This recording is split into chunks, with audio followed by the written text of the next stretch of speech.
Três temas me trazem à tribuna. Primeiramente, destacando a decisão do Ministério Público do Mato Grosso, que denuncia 9 dos chamados aloprados.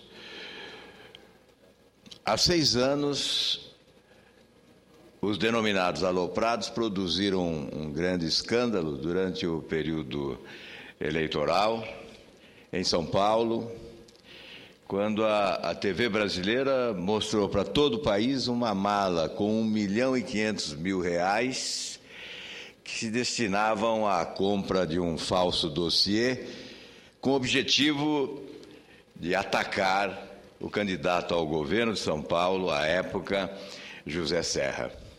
Os procuradores do Mato Grosso, Douglas Santos Araújo, Ludmila Monteiro e Marcelo Barbosa Lima, denunciaram 9 dos integrantes dos chamados aloprados. A decisão foi acolhida pelo Dr. Paulo César Sodré, da Justiça Federal do Mato Grosso, que concedeu 10 dias de prazo para a apresentação da defesa. Portanto, 6 anos depois do ocorrido, o fato novo é a denúncia e o acolhimento por parte da Justiça Federal do Mato Grosso. É evidente que nós aguardamos os procedimentos que seguem na esperança de que se faça justiça e que realmente os envolvidos nesse escândalo possam ser penalizados devidamente. O outro tema, senhor presidente, diz respeito ao juiz que foi obrigado a deixar o caso Cachoeira, ameaçado de morte. O juiz Paulo Augusto Moreira Lima, que comandava a Operação Monte Carlo, pediu afastamento do caso, denunciando ameaças que vinha sofrendo. Revelou ser impossível continuar no cargo por estar em situação de extrema exposição junto à criminalidade do Estado de Goiás. Isso é muito grave, é muito sério. Ele revela que sua família foi recentemente abordada por policiais e diz que foi alertado da possibilidade de sofrer represálias nos próximos meses. Diz ele, minha família em sua própria residência foi procurada por policiais que gostariam de conversar a respeito do processo atinente à Operação Monte Carlo, em nítida ameaça velada. Portanto, o juiz denuncia policiais. Antes, abordou a hipótese de crimes praticados, de homicídios praticados. É um cenário que exige responsabilidade das autoridades do Judiciário, do Executivo e do Legislativo. Eu creio que aumenta a responsabilidade da Comissão Parlamentar de Inquérito instalada no Congresso Nacional. Não há como admitir que esta comissão atue com a orientação de poupar algumas pessoas diante da gravidade dos acontecimentos. Esse esquema de corrupção comandado por Carlos Cachoeira alcança desdobramentos imprevisíveis, a ponto de um juiz afirmar que está sendo ameaçado, que sua família está sendo ameaçada e que é impossível continuar exercendo a sua atividade, assumindo a sua responsabilidade diante desse esquema de crime organizado que, a partir de Goiás, alastrou-se pelo país, porque invadiu os setores públicos de administração municipal, estadual e federal, em razão das ambições que extrapolaram os limites do Estado de Goiás e passaram a estabelecer uma relação promíscua entre governos e setor privado, tendo à frente a empresa Delta e as suas coadjuvantes nesse esquema liderado por Carlos Cachoeira. Portanto, este é um fato da maior gravidade, eu sei que será ainda abordado pelo senador Pedro Taques, e nós o viremos com satisfação, mas o fato de estar o juiz sendo ameaçado de morte aumenta a responsabilidade desta comissão parlamentar de inquérito. Mas, senhor presidente, eu sei que nem sempre nós conseguimos verbalizar as aspirações dos brasileiros desta tribuna. Sei também que, certamente, em muitos momentos, brasileiros gostariam de ocupar este lugar para a sua manifestação de indignação e de desencanto diante da atividade pública brasileira. Hoje, eu vou usar estes 15 minutos que restam para fazer a leitura de uma carta que recebo com a incumbência de fazer chegar à presidente Dilma Rousseff. Esta carta redigida pela senhora Marta de Freitas Azevedo Panunzio, de Uberlândia, no estado de Minas Gerais. Ela fez um apelo para que esta carta chegasse à presidência da República. E por essa razão, desta tribuna, espero que chegue, meu caro senador Moca, que preside esta sessão. Foi logo após o anúncio do programa Brasil Carinhoso que essa senhora escreve: Bom dia, dona Dilma. Eu também assisti ao seu pronunciamento risonho e maternal na véspera do Dia das Mães. Como cidadã da classe média, mãe, avó e bisavó, pagadora de impostos escorchantes descontados na fonte no meu contra-cheque de professora aposentada da rede pública mineira, e em cada nota fiscal avulsa de produtora rural, fiquei preocupada com o anúncio do Brasil Carinhoso. Brincando de Mamãe Noel, dona Dilma, em ano de eleição municipal, faça-me o favor, senhora presidente. É preciso que o Brasil crie um mecanismo bastante severo de controle dos impulsos eleitoreiros dos seus executivos, presidente da República, governador e prefeito, para que as matracas de fazer votos sejam banidas da história do Brasil.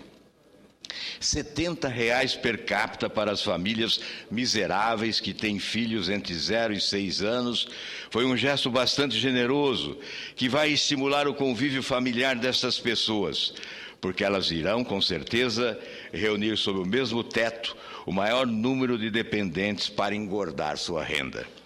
Por outro lado, mulheres e homens miseráveis irão correndo para a cama fazer filhos de 5 em 5 anos. Este é, sem dúvida, um plano quinquenal engenhoso de estímulo à vagabundagem, claramente expresso nas diversas bolsas e esmolas do governo. É muito fácil dar bom dia com chapéu alheio. É muito fácil fazer gracinha, jogar para a plateia. É fácil e é um sintoma evidente de que se trabalha, que se governa, no seu caso, irresponsavelmente. Não falo pelos outros, dona Dilma, falo por mim. Não votei na senhora, sou bastante madura, bastante politizada, marxista, sobrevivente da ditadura militar e radicalmente nacionalista. Eu jamais votei nem votarei num petista simplesmente porque a cartilha doutrinária do PT é raivosa e burra. E o governo é paternalista, provedor, pragmático no mau sentido e delirante. Vocês são adeptos do quanto pior melhor, são discricionários, praticantes do bullying mais indecente da história do Brasil. Dom Pedro II ficaria envergonhado. Em 88, a Assembleia Nacional Constituinte, numa queda de braço espetacular, legou ao Brasil uma Carta Magna bastante democrática e moderna. No seu artigo 5º está escrito que todos são iguais perante a lei. Aí, quando o PT foi ao paraíso, ele completou esta disposição, enfiando goela abaixo das camadas sociais pagadoras de impostos, seu modus operandi, a partir do qual todos são iguais perante a lei, menos os que são diferentes, os beneficiários das cotas e das bolsas esmolas. A partir de vocês, senhor Luiz Inácio e dona Nilma, negro é negro, pobre é pobre, miserável é miserável. E a Constituição que vá para a PQP. Vocês selecionaram esses brasileiros e brasileiras, colocaram-nos no tronco, como eu faço com o meu gado, e os marcaram com ferro quente, para não deixar dúvida de que são mal-nascidos.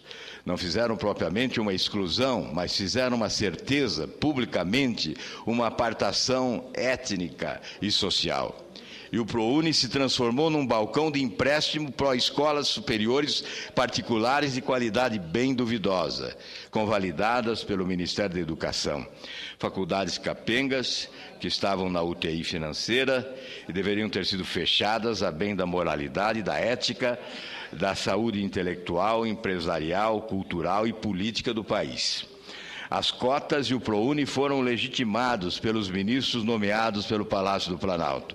A Câmara Federal endoidou, o Senado endoidou, o STF endoidou, o ex-presidente e atual presidente endoidaram. Nas décadas de 60 e 70, a gente lutou por uma escola de qualidade, laica, gratuita e democrática. A senhora disse que estava lá, naquela trincheira, junto comigo, junto com a UNE.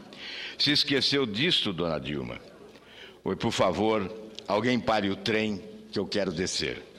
Uma escola pública decente, realista, sintonizada com um país empreendedor, com uma grade curricular objetiva, com professores bem remunerados, bem preparados, orgulhosos da carreira, felizes, é disto que o Brasil precisa.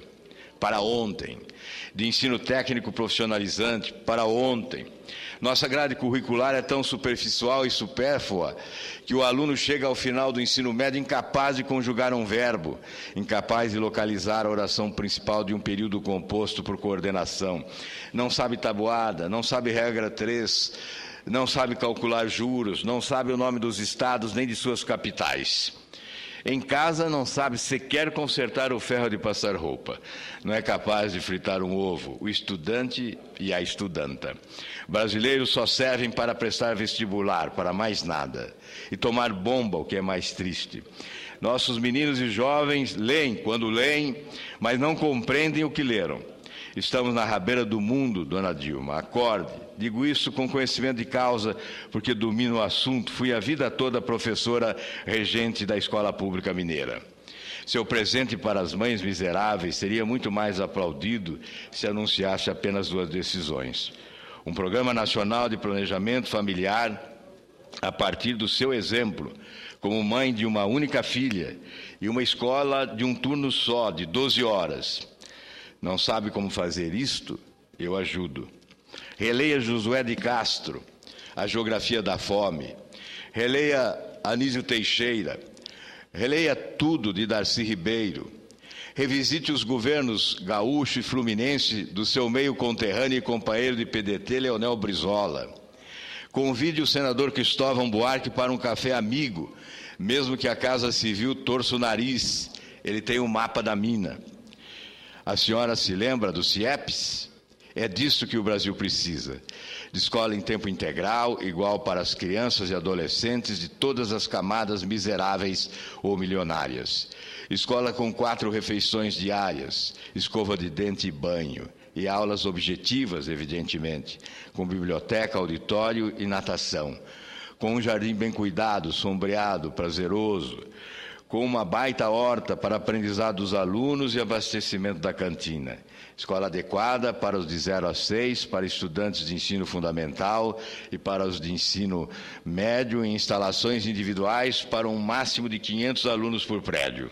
Escola no bairro, virando a esquina de casa, de 0 a 17 anos. Dê um pulinho na Finlândia, dona Dilma. No Aerolula dá para chegar num piscar de olhos. Vá até lá ver como se gerencia a educação pública com responsabilidade e resultado. Enquanto os finlandeses amam a escola, os brasileiros a depredam. Lá eles permanecem. Aqui a evasão é exorbitante. Educação custa caro? Depende do ponto de vista de quem analisa. Só que educação não é despesa, é investimento. E tem que ser feita por qualquer gestor minimamente sério e minimamente inteligente. Povo educado se alimenta corretamente, adoece menos, ganha mais, recolhe mais imposto para as burras dos governos. Vale a pena investir mais em educação do que em caridade, pelo menos assim penso eu, materialista convicta. Só que tem um detalhe: povo educado deixa de ser eleitor de cabresto, e aí é que a porca torce o rabo. Antes que eu me esqueça, e para ser bem clara, planejamento familiar não tem nada a ver com controle de natalidade. Aliás, é a única medida capaz de evitar a legalização do controle de natalidade, que é uma medida indesejável, apesar de alguns países precisarem recorrer a ela. Uberlândia, inspirada na Lei de Cascavel, Paraná, aprovou em novembro de 92 a Lei do Planejamento Familiar. Nossa cidade foi a segunda do Brasil a tomar essa iniciativa, antecipando-se ao SUS. Eu, vereador à época, fui autora da mesma e declaro isso sem nenhuma vaidade, apenas para a senhora saber com quem está falando. Senhora Presidenta, mesmo não tendo votado na senhora, torço pelo seu sucesso, do seu governo como mulher e como cidadã.